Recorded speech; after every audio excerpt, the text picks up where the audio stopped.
శివాంశ జననం. హనుమంతుడు శివుడేనా? హనుమంతుడు ఎందుకు శివుడి అంశంగా పిలువబడతాడు? హనుమంతుణ్ణి చూస్తే మనకు రామభక్తి గుర్తొస్తుంది. కాని ఒక లోతైన ప్రశ్న ఉంది. హనుమంతుడు నిజంగా శివుడి అంశమేనా? ఒకప్పుడు కైలాసంలో అద్భుతమైన నిశ్శబ్దం. శివుడు ధ్యానంలో లీనమయ్యాడు. ఆ ధ్యానంలోంచి ఒక తేజస్సు వెలువడింది. అది కోపం కాదు, కరుణ. లోకంలో అధర్మం పెరుగుతోంది. రావణుడి అహంకారం దేవతల్ని వణికిస్తోంది.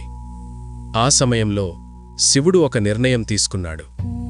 నా శక్తి భూమిపై అవతరించాలి. ఆ తేజస్సు పవనదేవుని ద్వారా అంజనాదేవి గర్భంలో ప్రవేశించింది. అది శరీరావతారం కాదు, శక్తి అవతారం.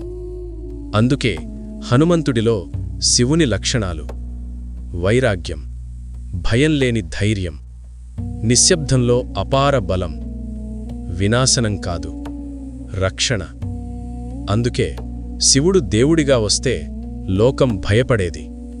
కాని భక్తుడిగా వస్తే లోకం మారుతుంది. అందుకే శివుడు హనుమంతుడయ్యాడు. అందుకే గుర్తుపెట్టుకోండి, హనుమంతుడు రాముని సేవకుడు మాత్రమే కాదు, శివుడి శక్తి రూపం. రేపు తెలుసుకుందాం, బాలహనుమ సూర్యుణ్ణి ఎందుకు మింగాలనుకున్నాడు. జై హనుమాన్, జై జై హనుమాన్.